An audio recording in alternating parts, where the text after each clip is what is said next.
Apa jadinya kalau anak kita terlibat kasus perundungan atau bullying? Bukan sebagai korban ya, tapi sebagai pelaku. Lalu salah siapa jika anak tumbuh menjadi seorang pembuli? Kasus perundungan terjadi lagi. Kali ini bullying terjadi pada kasus kematian seorang mahasiswa Universitas Udayana bernama Timothy Anugrah Saputra. Pada 15 Oktober 2025, Timothy ditemukan dalam kondisi kritis setelah diduga terjatuh dari gedung Fakultas Fisip UNUD. Saat dibawa ke rumah sakit, kemudian Timothy dinyatakan meninggal dunia akibat luka jatuh tersebut. Setelah kematian ini viral, beredar tangkapan layar grup chat mahasiswa yang diduga berisi ejekan dan hinaan terhadap Timothy. Isi grup chat tersebut kemudian viral dan menyeret nama sejumlah mahasiswa. Sikap dan kalimat nirempati dan bulian para mahasiswa ini bikin masyarakat marah. Kok bisa kisah tragis seorang dijadikan bahan candaan? Pendapat atau mungkin respon gitu ya, tadi ya respon dari teman-teman mahasiswa gitu yang ada di sana yang cukup kita sayangkan gitu ya, karena adanya sikap nirempati ini gitu. Nah, sebenarnya sikap nirempati ini tuh muncul yang menunjukkan bahwa adanya keterampilan emosional yang mungkin belum berkembang gitu ya secara utuh gitu atau sepenuhnya gitu. Karena empati ini sebenarnya bukan muncul gitu aja gitu ya. Empati ini tuh sesuatu hal yang memang terbentuk dari pengalaman hidupnya seseorang gitu. Bagaimana seseorang itu dibesarkan, diajarkan untuk memahami emosi atau perasaan orang lain, terus juga melihat contoh kepedulian di sekitarnya gitu. Dan kalau misalnya kita bawa ke budaya kita saat ini gitu ya, kita sadari di tengah budaya yang serba cepat dan lumayan kompetitif saat ini gitu ya, akhirnya tuh mungkin banyak anak muda ataupun mahasiswa gitu ya yang hanya terfokus pada pencapaian gitu ya, tapi kurang dilatih nih gitu ya untuk bisa merasakan atau memahami gitu apa yang dialami oleh orang lain gitu. Nah, akibatnya kepekaan emosional ini yang akhirnya menurun gitu untuk saat ini gitu. Nah, kalau ngomongin tentang empati juga kan sebenarnya bukan cuma tentang rasa kasihan misalnya gitu ya ke orang lain gitu, tapi juga tentang kemampuan kita tuh untuk hadir, untuk peduli gitu, bahkan ketika kita tuh nggak merasakan atau merasakan secara langsung gitu ya pengalaman orang lain gitu sih. Jadi mungkin ada banyak faktor gitu yang akhirnya membuat sikap nirempati ini tuh muncul gitu. Buat orang tua, kejadian ini bisa jadi pelajaran penting nih. Bukan cuma jagain anak biar nggak jadi korban bully, tapi gimana caranya biar anak nggak tumbuh sebagai pembuli?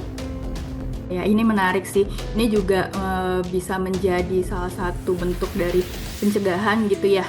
Dari mana sih asalnya, atau mungkin kenapa sih anak-anak tuh bisa punya rasa atau mungkin jadi pembuli ini gitu ya. Nah, sebenarnya banyak faktor gitu yang mempengaruhi, tapi mungkin kalau dari sisi psikologis gitu ya, anak yang melakukan bullying itu seringkali memiliki kebutuhan psikologis yang tidak terpenuhi gitu, khususnya mungkin dari rumah atau mungkin dari lingkungan terdekatnya gitu.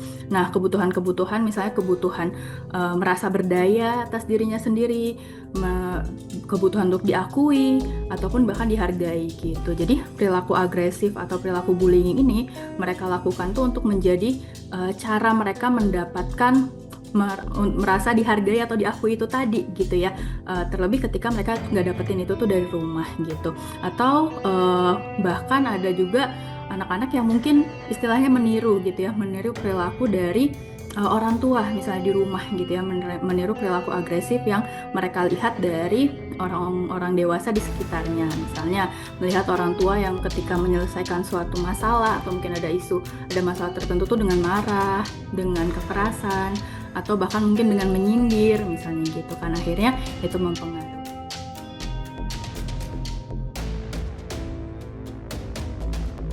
Bisa dilakukan oleh orang tua.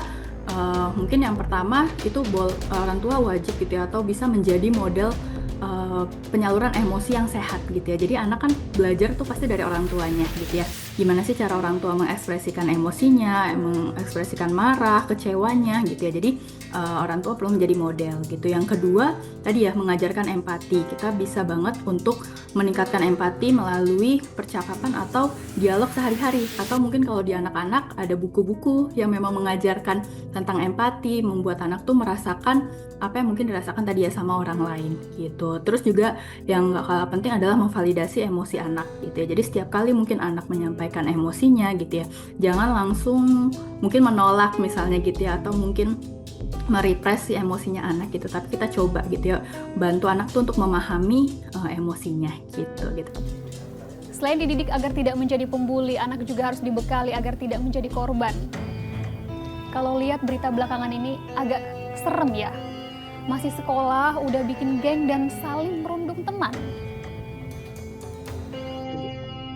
Oke, untuk tidak menjadi korban bullying gitu ya, sebenarnya memang yang paling penting adalah kita bantu anak untuk membangun rasa percaya dirinya gitu ya, membangun percaya diri sama batasan diri atau boundaries gitu. Jadi kedua hal ini tuh membantu anak tuh jadi tahu gitu ya, kapan sih anak tuh harus mungkin berkata tidak, atau membangun anak tuh merasa aman gitu ya untuk meminta pertolongan atau bercerita gitu ya ke orang lain misalnya gitu, atau mungkin orang yang jauh lebih dewasa gitu. Jadi akhirnya anak bisa terhindar nih dari tekanan sosial itu tadi misalnya gitu kan. Jadi rasa percaya diri dan batasan diri ini yang membantu anak tuh untuk bisa settle atau kuat misalnya gitu ya sama dirinya sendiri. Dia nggak mudah terpengaruh sama gimana di lingkungan sekitarnya misalnya gitu, dan dia juga tahu gitu ya kapan sih dia harus menceritakan apa-apa yang terjadi ke orang dewasa di sekitarnya misalnya gitu, untuk meminta bantuan atau mencari bantuan gitu. Banyak orang tua berpikir bullying hanya sebatas kekerasan fisik, padahal bentuknya bisa jauh lebih halus seperti ejekan, pengucilan, atau komentar di grup chat. Yang lebih menakutkan, bullying sering dimulai dari sesuatu yang dianggap main-main. Kalimat seperti "cuman bercanda kok" sering dijadikan alasan untuk menyakiti tanpa rasa bersalah. Tapi buat korban efeknya bisa panjang, menurunkan kepercayaan diri, memicu stres bahkan trauma. Oke, tandanya itu penting banget gitu ya. Penting banget orang tua tuh untuk bisa aware sama sinyal atau mungkin perubahan-perubahan pada anak. Khususnya mungkin yang paling mudah bisa kita lihat adalah perilakunya. Kita bisa lihat gitu ya, adakah perubahan perilaku dari anak misalnya yang tadinya dia lumayan cukup ceria misalnya gitu ya, pulang sekolah semangat gitu ya, tapi kok akhir-akhir ini kita lihat ketika pulang sekolah dia agak murung, lemas misalnya gitu kan.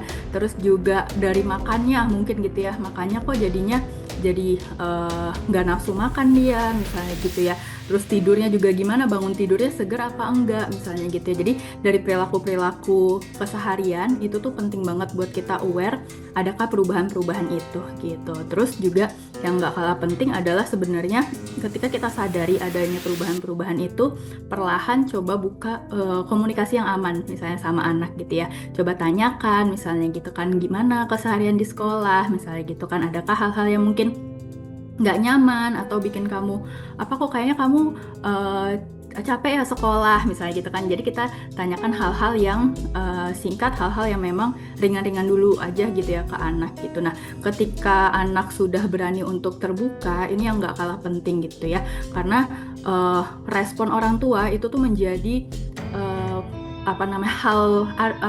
penting itu tadi gitu ya. Ketika orang tua merespon cerita anak dengan misalnya ya udah sabar aja, ya udah jangan dipeduliin, itu anak jadi ngerasa yang kayak aduh kok aku nggak didengar ya, atau mungkin ternyata mama nggak ngerti misalnya gitu. Jadi ketika anak udah mulai membuka diri, udah mulai cerita gitu, kita sebagai orang tua atau mungkin orang dewasa yang mendengar ceritanya itu sebisa mungkin meyakinkan anak kalau dia sekarang dalam kondisi aman misalnya gitu, dan memvalidasi apa yang dirasakan.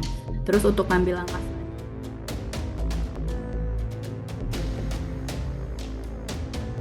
kita juga boleh tanya kesediaan anak gitu ya, kira-kira apakah mau ini dilaporkan ke sekolah misalnya gitu ya, atau mau dibawa ke guru, atau mungkin kita mau ya selesaiin sendiri misalnya gitu. Selesaiin sendiri dalam artian kadang ada juga anak-anak yang rasanya dia nggak mau buat melapor ke sekolah misalnya gitu ya, tapi dia terbuka kalau misalnya datang ke psikolog misalnya gitu. Tidak ada anak yang tiba-tiba menjadi pembuli. Mencegah anak jadi pembuli itu tugas orang tua. Ajarkan anak bahwa kekuatan sejati bukan terletak pada siapa yang bisa menindas, tapi pada siapa yang bisa melindungi. Kisah Timothy ini bikin kita semua belajar menjadi manusia yang lebih berempati.